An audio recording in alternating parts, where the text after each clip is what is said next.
Well, hello there. Welcome to On the Beat, the podcast that uncovers full frontal male nudity in cinema. My name is Laura, and I'm joined by my sensei, Ryan.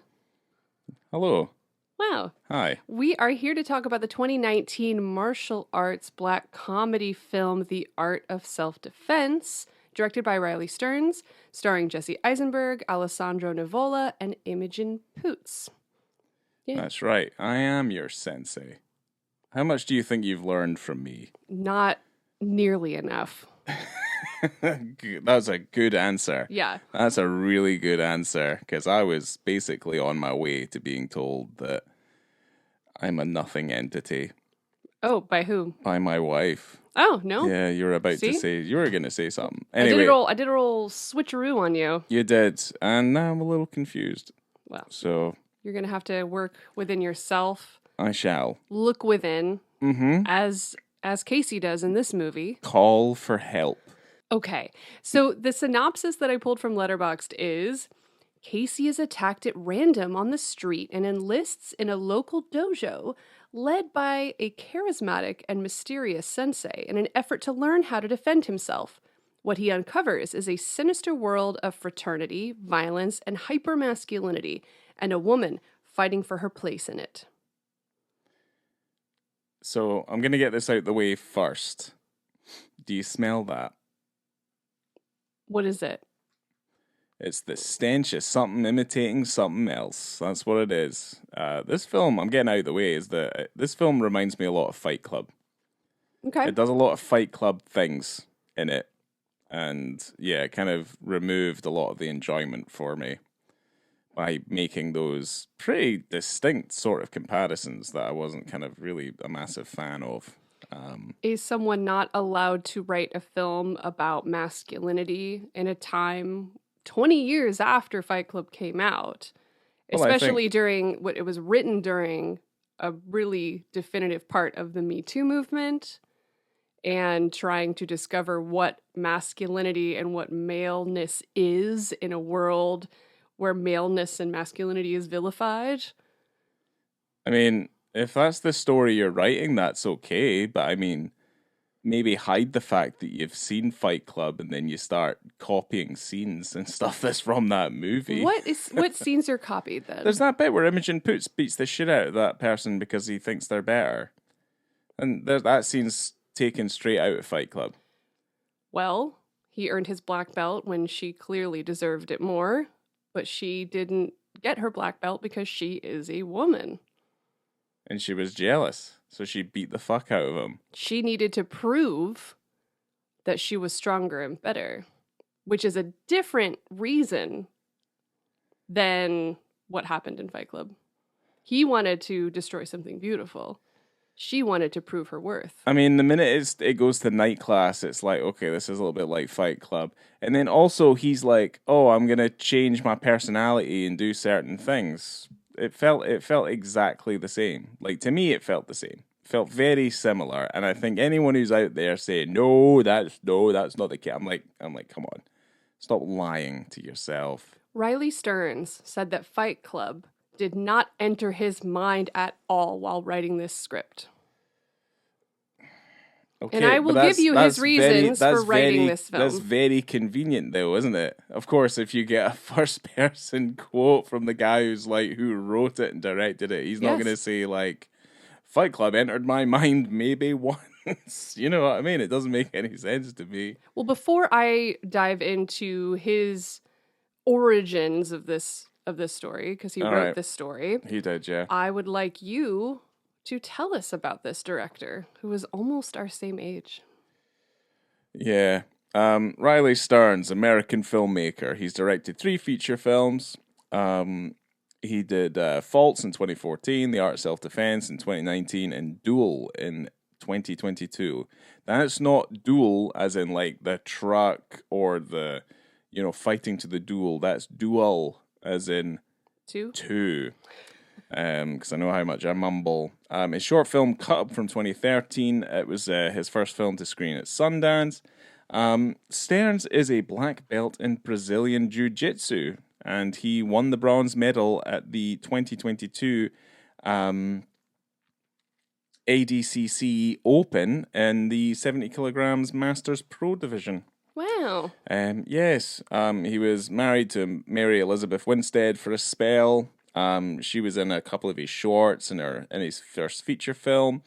But yeah, they met on a cruise as well. I thought that was a lovely addition in the Wikipedia, which was weird. So they met specifically on a cruise. But they're divorced now. But yeah, he did shorts 2011, Magnificat, Cask in 2012, Cub obviously I mentioned in 2013, and I felt like I've been following him as a filmmaker since the early days of the other social medias. So this kind of came on my radar. But yes, we are all of similar ages. You know, some people do, while others just don't. Wow. Okay. There you go. Cool. You took away so much of what I wanted to say, so I'm going to just add on. You went beyond your typical role, and but the info is very slim. So basically, anything I would have said would have been, here's his films, and he does a bit of Brazilian jiu-jitsu. That's basically what it would have been. This film was conceived and produced at a tumultuous time, I would say, in their relationship, because Mary Elizabeth Winstead was meant to play the part of Anna in this film. Right. And that was announced in 2016. And they got divorced in 2017. Right. So obviously she wasn't going to be in the motion picture. Apparently it was a very amicable breakup. And they're still the best of friends. I mean, that's the way it should be. But who knows? Who knows what happened there? Who knows what she did? Well, we know that she married Ewan McGregor. And that's perfectly good. So that's fine. I also like the story about the Carnival cruise. She is older than Riley Stearns. She met him on a Carnival cruise when she was 18 and he was 16 years old. And she almost didn't go because she was offered a supporting role in A Cinderella Story, that Hilary Duff movie. But she decided to go on the cruise with her friend anyway because she'd been planning it for so long. I mean, nothing beats a good cruise. Carnival cruises are actual... maybe I shouldn't talk crap about Carnival. They're crap. Oh, it's in Carnival. My opinion. Oh, I thought it was like a carnival, like it was on a carnival on the sea. That's actually worse. Oh, okay. That would actually be worse. I mean, a cruise would it be? With be like pirates and shit. Be that kind of clowns, swashbuckly. Yeah, you want a pirate clown? No. Pirate clowns would be awesome. No. Okay, no. So Carnival is just the company, and they do shit cruises, is what you said. It's just my opinion as a person without children. Well, we're a podcast without sponsors, so, obviously, I don't know what Carnival's capable of doing. I would rather be given money by Royal Caribbean or Virgin. Right. I think you're really starting to show your golden feathers. The thing is, Carnival is for families. Middle class. I'm sure that it's great for people who have families, but for someone like me... She was also 18 as well. It's probably all she could afford. I'm just saying from my own personal experience. Well, no, she wasn't paying for it. She went with her friend and her friend's grandmother on the cruise. And Riley Stearns with his friend's family as well. Wow, look at this. So they were a match made in heaven, going on shitty cruises with your family. Yeah, with your friend's family. No, it's a cruise line for families. That's all. Okay. There's a lot of kids around. Yeah, and that's not my jam. Yeah, let's move on from the cruise. Stearns originally wanted someone in their 40s to play Casey because he thought it would be funny that a man that age was having trouble kind of figuring out who he was and his masculinity and was scared all the time. And Riley, you don't know. But I mean, he probably knows now. He was interviewed back then. I'm not done. That never changes. Jesse Eisenberg's name came up a couple of times, but Stearns didn't think he was the right age. But then realized that a lot of men that age have that issue where they don't feel like a, quote, man or comfortable in their own skin. Because that is human existence. Okay, well, I jumped the gun. I know. Yeah, I jumped the gun a little bit. Yeah, no, because you're a mess up until the day you die. Yeah, adulthood means nothing. It means nothing. You learn, you grow, you forget. It gets harder and harder. And the only thing is that as you get older, your brain starts to like help you by like making you like forget stuff. It's great. I love it. And like slowing you down and making you basically you start as you get older, you start to lose your morality. Oh shit.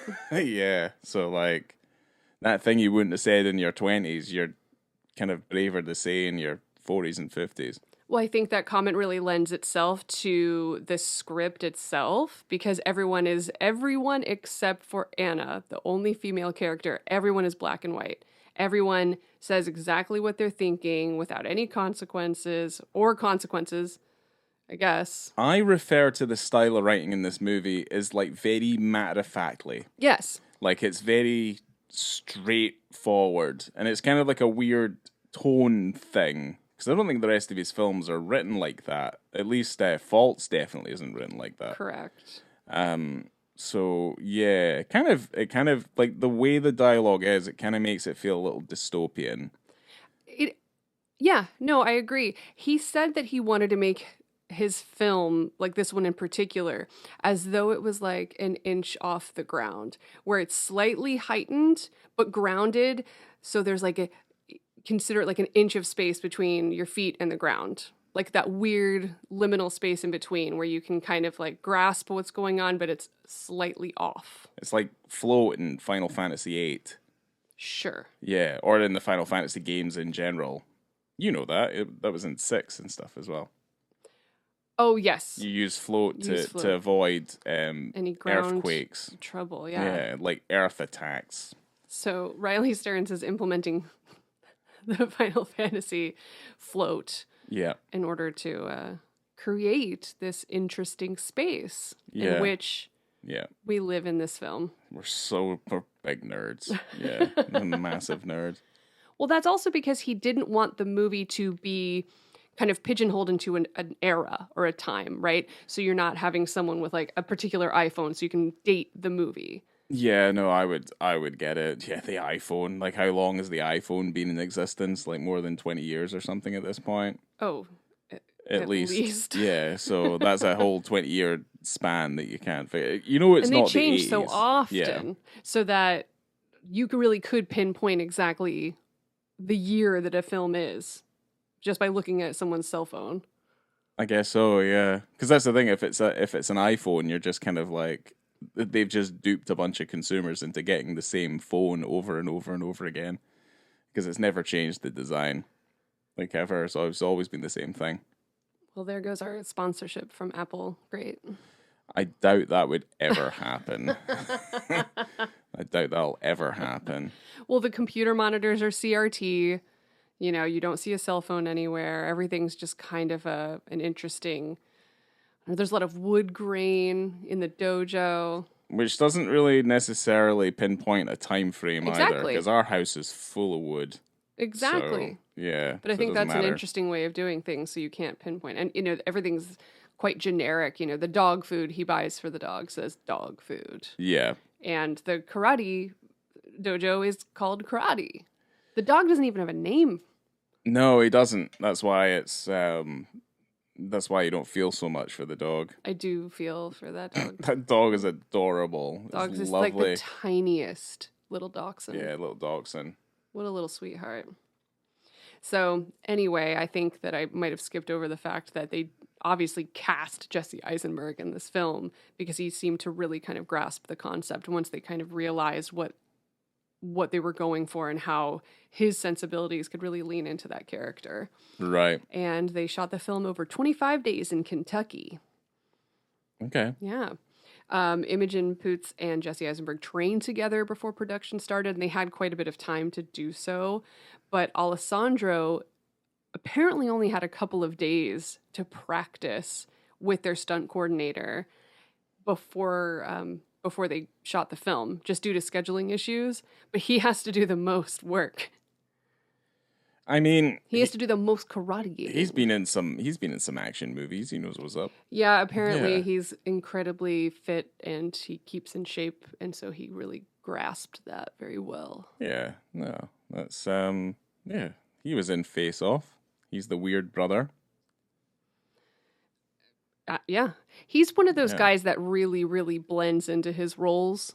You know, It's like you say, he really blends into the background. No, he doesn't. He's always excellent in everything he's in, but I think that's because he's so good that he's just, you kind of forget who he is. He's just character. Okay, all right. I guess Jesse Eisenberg doesn't do that. Do you know what I'm saying? Jesse Eisenberg is Jesse Eisenberg. He's just playing Jesse Eisenberg. It's like whenever Seth Rogen's in a movie, it's Seth Rogen's just playing Seth Rogen. Most of the time. There's times where maybe it's slightly different. Like when with Seth Rogen? Zack and Miri made a porno. That was because everything was was bad in that movie. Oh. That's not a good... I'm not saying he was bad. You mean like he in a serious role? Like Seth Rogen in a serious role? You don't recognize that Seth Rogen once you see Seth Rogen? He's unmistakable. Not as obvious as Jesse Eisenberg. Getting Rogened, as it was, because that's what I called this. I get Eisenberged. I'm not mad about getting Eisenberg. I like him. Yeah, he's good. Like, he doesn't, like, between this movie and, like, playing Mark Zuckerberg, like, he's basically nobody, like, he is Eisenberg. Like, that's it. He doesn't, there's not, let's just say his range is his Eisenbergness, really. Yeah, it works. Yeah. It works for this movie. Okay, so now I'm going to tell you about why Riley Stearns made this movie. He said that Casey is a caricature of himself. He found himself thinking one day, what would happen if I were attacked? Could I protect myself or my loved ones? He also talked about his insecurities about fitting in with other men. So he started looking into martial arts and jujitsu. He used to watch MMA, and he just started doing jujitsu for several years. And then, as you said already, he became a black belt and won medals in Brazilian jiu-jitsu. Yeah. So he wanted to make a film that incorporated that world, but then needed to figure out how to do it. So then that's how it became this. Yeah. Okay. Yeah, no, I mean, that's fine. When did he start jiu-jitsu? Did it say? It was about, I think it was 6 years before he made the film. Okay. Something like that. Well, no, I think my time is over for learning a martial art. Oh, I don't think so. Well, no, I was looking at the dates and stuff, and like that's at least 6 years ago at this point. And then so that was 12 years ago when he started. So, You can do it anytime. I didn't do jujitsu because I worried about the wrestling portion, being on the floor. Ooh. And getting into leg locks and stuff, that made me nervous. Like the grappling portion of jiu-jitsu made me nervous. You want to be grabbed and touched. You just want to punch I did Muay Thai. Right. So okay. that is less. You don't really grapple like that. No, you just kick things until they're dead. Basically, is what Muay Thai is. It is great.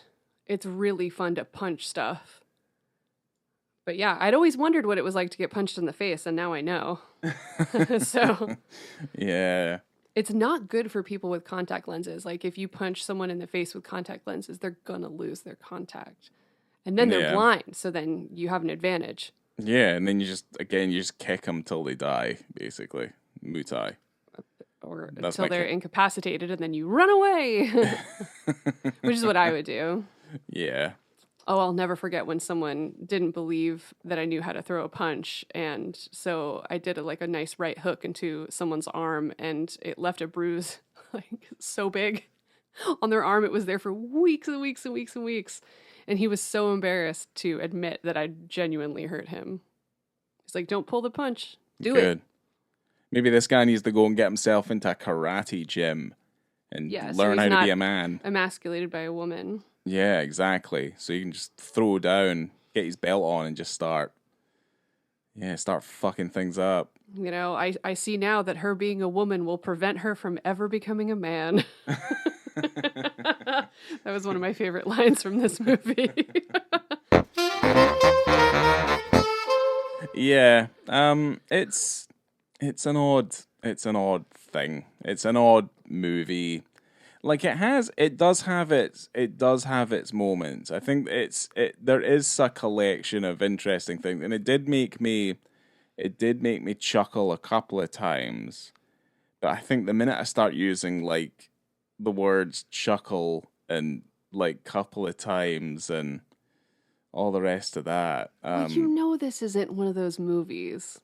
You know that it's a dry, dark comedy. You're not going to be bowled over. well, I think what I mean is like it wasn't really getting me on a few levels. It didn't get you off. It's fine just as a product, but I didn't find it super interesting. And I think my review will kind of match that. I texted you about this because we watched the movie separately. I'd seen this movie before, several years ago, and well, you text me saying that this seems to be funnier than I remember. Yeah, which probably tainted my feelings on it. No, because it plays the comedy pretty hard. I think it definitely plays its comedy. Like the world is pretty comedic because of how dry and matter of fact it is. I think it really does play into its comedy a fair amount, and obviously there's horrific elements. That's what makes it a black comedy. But I think just maybe the overall, like to me, just the overall thing. I mean, I just kept on reminding me of Fight Club, and I don't know why he has to defend himself if it didn't seem to be like an apparent fact. Why would there be a quote from him saying, well, Fight Club never entered my mind? He's obviously being asked the question because it reminds folk of fucking Fight Club. It was in a Reddit AMA, and someone said something, oh, I noticed there was some elements that reminded me of Fight Club. And, right.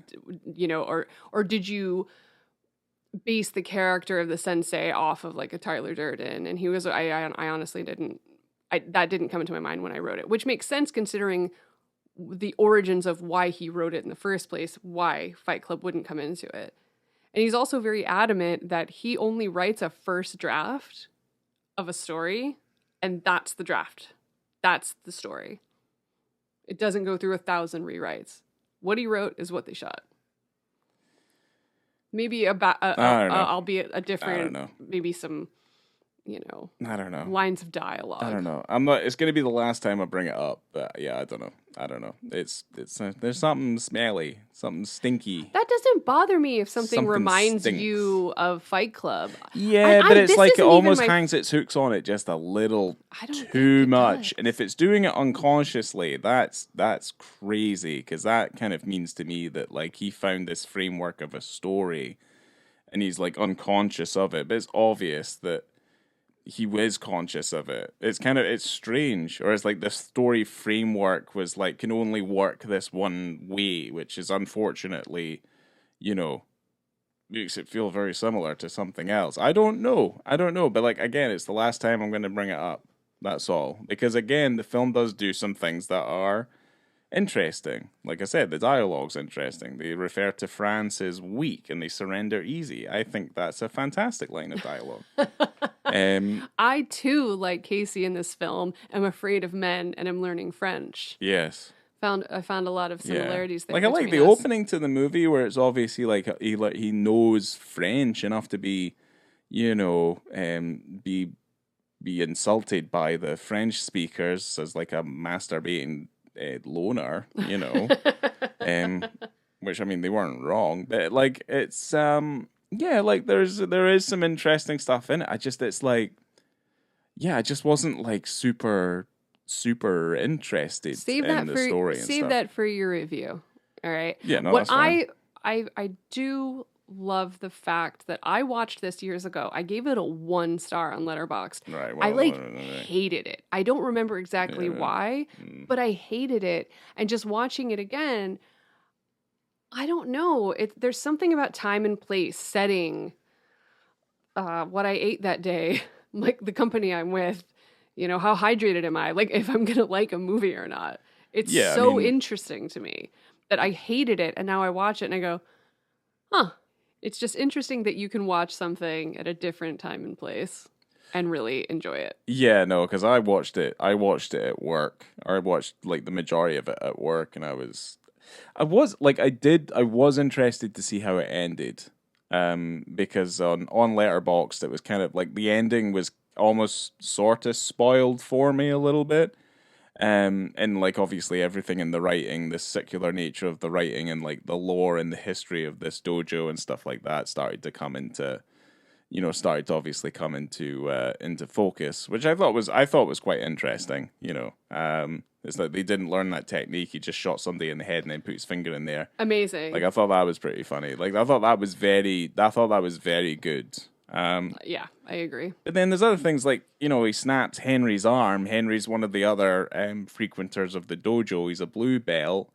And he like showed up to the night class because you're not meant to show up to the night class without some sign of like, an invitation basically. You need a black stripe on your belt. Yes. And you have to be invited. But yeah, he ends up going there and then obviously predictably, because Sensei's asking all the right questions, Sensei snaps Henry's arm in half. And that was pretty interesting. What happened to Henry though? Because this is a question I had. When Jesse Eisenberg, when Casey is like, he's like going around in the halls and he sees that room and there's the guy with the arm cast on. Yeah. Is that Henry? Yeah. But what's up with him? What do you mean? Well, he's just standing there. So what is he doing? I don't remember that in particular. I do remember seeing him cast it up. I don't know. He's just... Was he in a class? Or was he doing something? He's like in the foreground, so you only see the cast and like part of his body. And then Casey sees it and then has to turn away because he doesn't like what he's seeing. Like, I don't understand what happened there. That's just something that came to my mind anyway. But yes, it was in my notes. But yes, either way. Okay.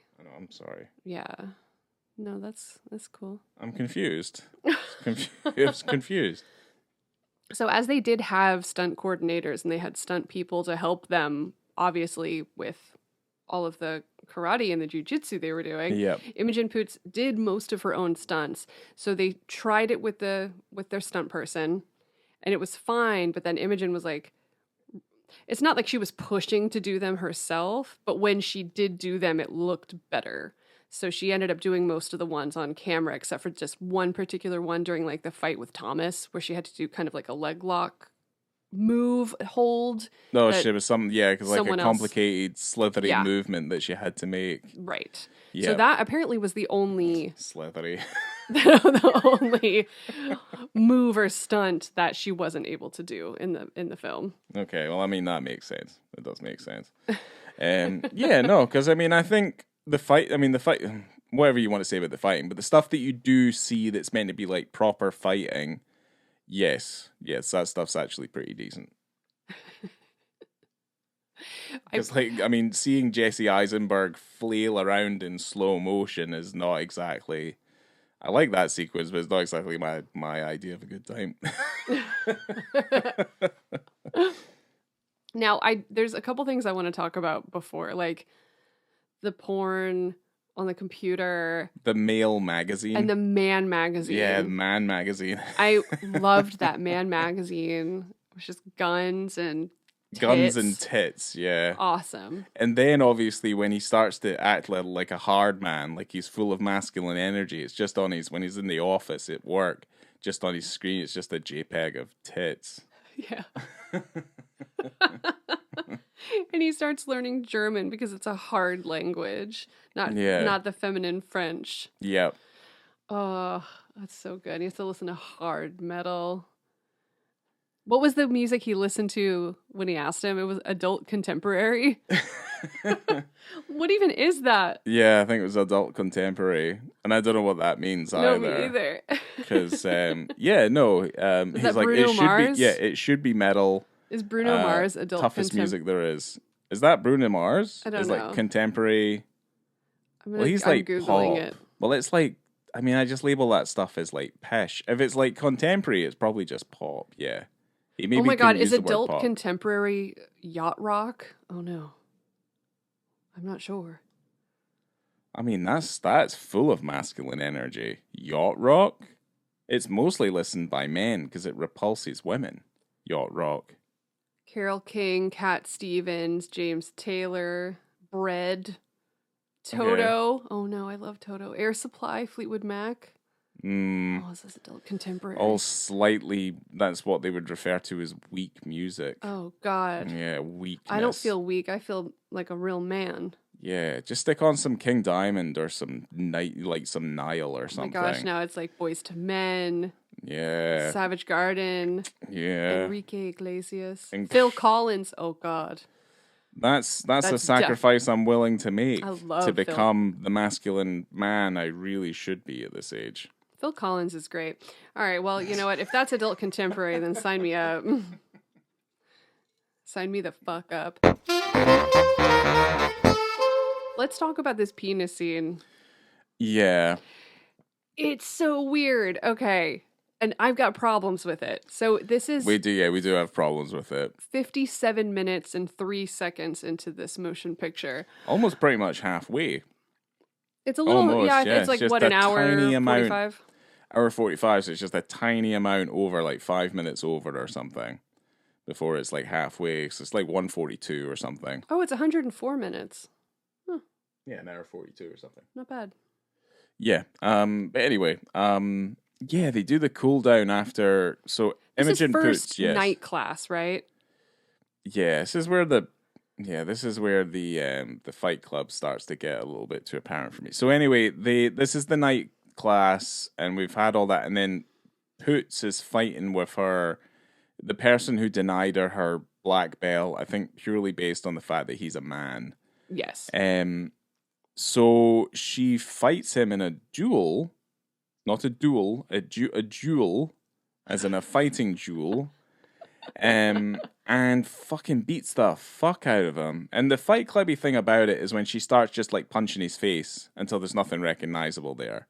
Like that's the thing where I'm just like, that's kind of Fight Club. And if you ever do that, it's Fight Club. And like the reasoning behind it felt very similar. Anyway, they're fighting, and Sensei comes out, and he's just like, all right, I think we've had enough. I think we've had enough for tonight. Yes. And he's like, he initiates what they refer to as the cool down. Yeah. Oh, this could have been. It's basically absolutely perfect. It's the warm down. That's what it is. So they're like massaging themselves and doing whatever. That's a cool down. Is that what you call that? A cool down? Yeah. Or is it a cool down or a warm? It's a warm up and a cool down. Correct.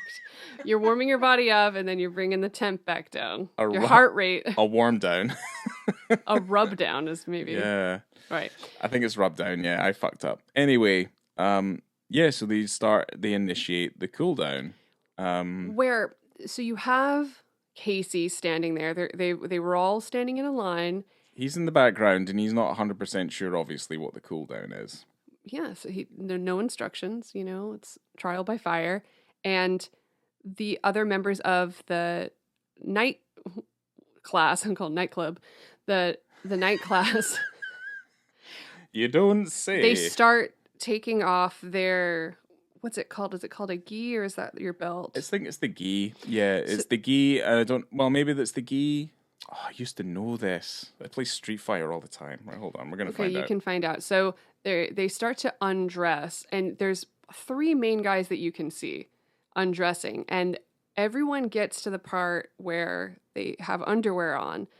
2 of the guys keep their underwear on that are at least in the frame from what I remember, and the one guy out of the whole class takes off his underwear.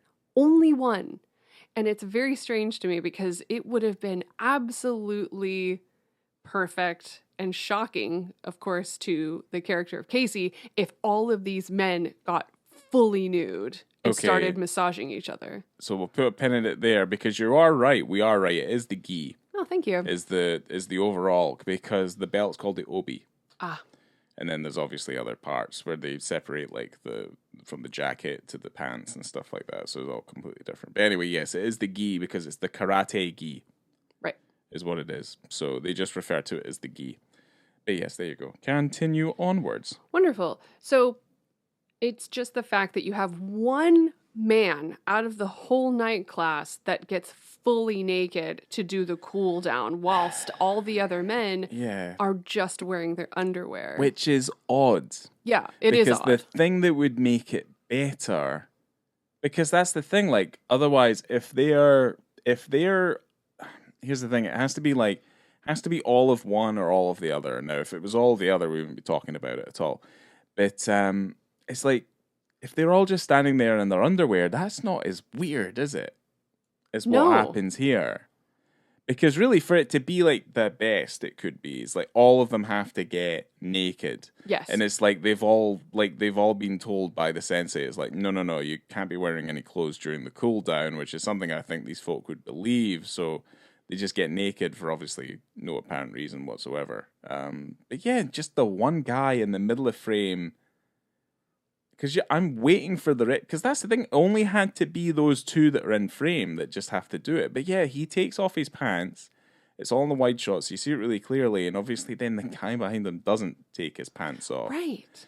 It doesn't make any fucking sense. Because I was waiting for it to happen. I was like, oh my God, this is going to be amazing. And you're just like, you're more perplexed by it. It doesn't make any sense to me. I fully agree. I couldn't find anything in my research as to why, like, there was I haven't found any dialogue about that, which is maybe why I should have sent a message to the director myself, which I didn't do. It's weird because, like, you could get away with, when you go to the wide shot, they're just all wearing like fleshy colored cover-ups or something. So it's like you wouldn't have to see the dicks and stuff from a distance. Like, I don't know how expensive that would have been to do. But it's just the folk in that frame are the ones that have to do it. So you assume everyone's doing it. Right. Like, that's it. Yeah, in the wide, you definitely could have covered it up just with a body position. Yeah. Or get somebody else in the frame who's like, yeah, no, I'll take my dick out. Yeah. Like, do that. Like, instead of it just being this one guy who then at that point he seems like a weirdo. Well, yeah, then I started coming up with lore for who this person is. He's just like, they just call him Slimy Tony or something. Yeah, and Slimy Tony.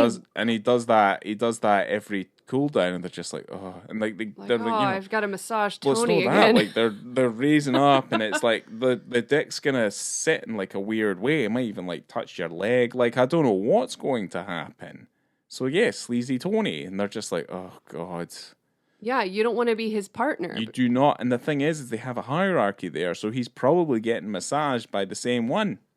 Right. Maybe. Well, no, because Imogen Poots. Although they kind of treated him more like a woman. So he's like putting the women together. Well, because it was his first cool down. Yeah, he didn't want him getting too involved in the men getting all naked and stuff like Probably an odd number because, Potentially, yeah, because he just joined. What are you gonna do? Yeah. Well, that probably meant that she wasn't getting a massage at all. No, yeah, probably not ever. Yeah. Because she's a woman. But yeah, that scene's fucking, like, it's odd. It's like if it was being done for comedy purposes, that's fine. And I mean, I kind of like to make the distinction between, like, obviously we have a very fine purpose as to why we look at a moment like this and then we're like, why is it not better and stuff? But like maybe to an audience, yeah, I don't know, maybe to like an audience who isn't interested in this sort of thing, like that was exactly what they were going for the comedic side of it. I don't think it was for comedy's sake. I think it was more of an intimidation factor because you have Eisenberg, who is more of the feminine character amongst the hyper-masculine. So when you show a penis in a situation like that, you're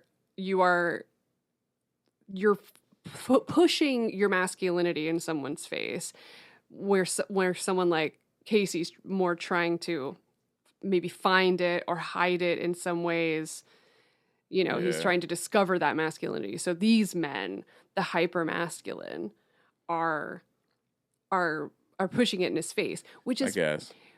And it's also a really good example of how you have these hyper masculine spaces, right? This karate dojo. Yeah. Which you're showing the hyper masculine, but it looks the opposite.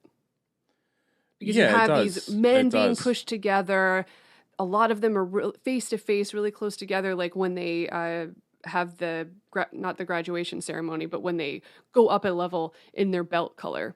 And they're just right up next to each other, and they're tying that belt, and they're just right in each other's faces. It might be because Sensei's maybe a little gay. I think everyone's a little gay. Pretty sure. What, in the world? Yeah. All right. Okay. Don't know how the world's going to take that. Yeah, I mean, I'd rather have a little bit than too much of it. I'd rather have a little bit. A little bit than none at all. Yeah, that's true. That's very true. That's actually probably a better way of saying it, because I was about to distinguish what that would mean, like in a physical sense. Because if you're going to put forth a persona of hyper straight, it just looks super gay anyway. Yeah, that's very true. Which is what happens to Sensei, who is putting forth this hyper masculine, hyper straight, where he puts forth many monologues in this movie. Yeah, he does. And one of the monologues, I think he says the word masculine maybe 4 times in a row. He does, yeah. So he does. It's like he's trying to hide up for the fact that maybe he's not that masculine.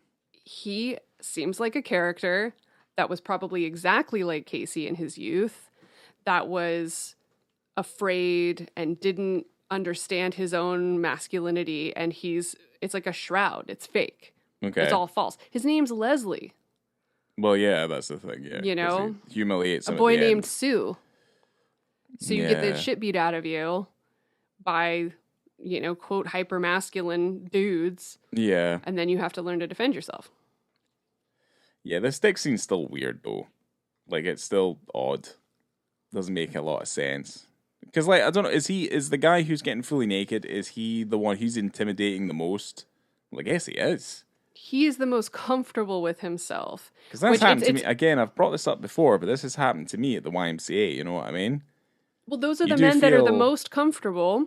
Yeah. And that are showing off. So you have the most comfortable masculine man who's completely naked, and then you have Casey who couldn't dare to take his shirt off. That's very true, yeah. So you have that dichotomy and that, that juxtaposition of opposites for these two characters, which we never even meet that character. He's just a guy. He's just a guy. Yeah, I guess so. If we're explaining it, really extrapolating it, then yeah, I don't know, that kind of makes sense. But it's still odd though. I know really wish, man, I would have been sizzling with joy if the other two dudes were naked, just because it would have looked good. It would have just looked better. It would have looked better. But because they were following all the same rules. I know. That's the thing, and they're rule heavy. There's so many rules. Yeah, again, very Guns Fight Clubby. Wimps. Yeah, guns are for wimps. Very Fight Clubby. No snacks. Take your shoes off. And if this is your first night at Fight Club, you have to fight. Okay. Well, that movie's so fucking good as well. It's so fucking good. Well, is there anything else you want to add? I guess I meant to come back around to the tits on the computer and stuff, and how he punched his boss in the face. He's like, well, he doesn't. He punches him in the neck. Oh, fucking plugs him in the neck. Yeah, it's really fucking dangerous. I think we did mention earlier as well that the dog dies, which is ridiculous. Yeah, he was by a foot punch. By a foot punch or a kick. No, it's a foot punch. No, it's a kick punch. No, it's a foot punch and a hand kick. Something like that. There you go. I almost fucked up. It's a good thing you're the editor. Yeah, I thought I wrote them down as well, because obviously that night we watched it, I stayed up drinking watching it. No, I don't think I wrote it down. It's just stuff that's been rattling around in my head for the last 4 days. Well. Would you like to get into our ratings? Yeah, I guess so. Would you like to go first for your visibility and context? Well, I think, you did a lot of explaining, so I'm kind of thinking about, this scene has to be straight down the middle. It's like 2.5, because the thing is, it kind of squanders it. It's like it does it, and you're like, wow, that's really good, but then you're just like, wait, what? Why is he the only one? And, you know, we can really extrapolate it and think about it. But, like, in the general scheme of things, like, on a very kind of simple, basic thing, this is meant to be uncomfortable, or it's meant to be uncomfortably funny. Yeah, why not just ramp it up? Put the other guy will get his knob out and put it there, you know? Or were they all so intimidated by this one guy who's just like, yeah, I'll do it naked because that's going to be fucking hilarious. That's what they hired me for. But yeah, it's just weird. I'm just over explaining it now, but yeah, it's just weird.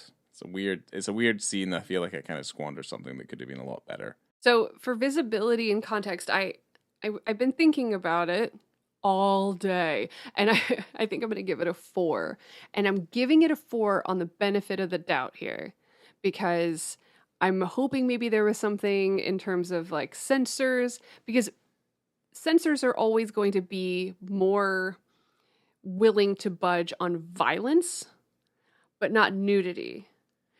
This film came out in 2019, though. I don't think that would have been too much of a problem. And it is weird because it's like it premiered at South by, so that's not the type of place where it would be an issue, and just kind of, you know, this isn't something that's going to open up in every Regal and AMC theaters.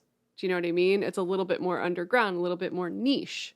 So yeah, there's a part of me that thinks that it could have been all the wieners, and it probably should have been, because that would have been a really striking. Maybe there is a cut that has all the wieners. Maybe there is. Maybe there's different versions of it. Maybe? Yeah, I don't know. Or like maybe that's the only take you could get or something. Like, I don't really know. I'm still going to give it a 4 just because I felt like I explained it really well earlier, and I'm just going to stick with that. I don't need to re-explain it. Yeah, no, you're right. You're right. We don't need to do that. Go ahead with your film ratings. So this was a weird one, and I've kind of started this trend where if I know nothing about the movie, and I'm going in completely blind, which is 90% of the time of me going in to watch a movie. Usually I start at a 2.5, and it's either worse than I think, and it dips down from more than 2.5, or it improves as I'm watching it, and it can go up to, obviously, you know, the higher numbers up to 5. So for me, obviously starting at 2.5, this film didn't get any better than 3, but it's still better than average. There's some interesting stuff in this, and I just think, again, there's some parallels, there's some very suspicious imitation stuff going on in this. Yeah, there is some parts of it that I think are actually quite good, and the film doesn't look half bad either. I think it looks quite nice. I like that sort of feels very structural, that sort of filmmaking. I don't like to say it's Finchy, but it's a little Finchy, which means that, you know, your frames are tight and everything looks really good, and it's, you know, that sort of thing. It looks very polished. So yeah, I would say that, like, you know, the film does look good, and it's, you know, there's some decent things in it, but yeah, it just didn't get any better than a 3 for me. I'm a little bit more. I'm on the positive side of it, but I still gave it a 3 for the film. I mean, that jumped up two whole stars from the first time I watched it, when I hated it. I don't know what kind of mood I was in. I just didn't like it at all. Really pissed off. It's not like, and that's the thing, like 2.5 means it's average. It's just, it's better than average. And honestly, on a third viewing, I could absolutely see this going higher. If I watched it with more people, I think that might help. I've only ever seen this by myself. That's always helpful, but I think there's a lot more in it that I'm grabbing onto now than I did when I saw it the first time. I enjoyed it. I thought it was funny. I thought it was really, really dark, which I really like. And I think that I just wish that there was more penises in it. Man, if there was a couple more dicks in this probably would have been at least a 4. At least. Yeah, it would have been a bit. Been like, holy crap! Do you remember that scene? Like, it would have been so memorable. And it's not like you want one particular thing to be like a standout. You want the whole movie to flow. You want the tone to be all. Here's the thing. Most movies are 3s. which is fine. Most movies, It's a good score. Almost 90% of all films ever made are like a 3. I'll watch a 3 again and again and again. 3's got a rewatch value for me. Because even the stuff that you think's like is fucking terrible, a 3 at least guarantees the fact that, like, even at 2.5, it guarantees the fact that a bunch of folk got together and they thought the story was good enough to actually make into something. So, that should always be commended, even if it's, Birdemic. Oh, I love Birdemic. Yeah, because Birdemic's perfect. It is exactly what you think it's meant to be. So, like, yeah, I don't know. For me, and that kind of, like, maybe I'm in a sunnier mood or something, because there are stuff out there that is, like, a 1. It's, like, painfully offensive. Bridget Jones's Baby. Yeah, stuff that's just like that was that was an ordeal that I wish I never went through. That's kind of like that fucking film we saw last night, Freaky Tales. Yeah, it was just not cohesive and painfully boring. I was like, the only thing I would say if anyone's not seen it is Danger Zone. That is the shit right there. They were amazing. Yeah. That was the best part. I would watch a movie just about them. Yeah, I mean, they should have made that movie, but they didn't. But anyway. Why have it in chapters? Like, there was no reason for it. Stupid. Anyway, moving on. But yeah, I don't know. I think this film is fine. And that, you know what? That's fine. I look forward to seeing Duel, which I haven't seen yet. Duel. Yeah. Well, obviously, I can't say duel and duel. I can't say it because of my accent. You're fine. It's my fucking nationality speech impediment coming in, and it's just that's the end of it. Well, thank you, Sensei, for joining in this discussion of the art of self-defense. And coming to you from the night class, I have been Laura. Arigato. Wow. Shut it down. Oh my God, no. That never happened in the movie.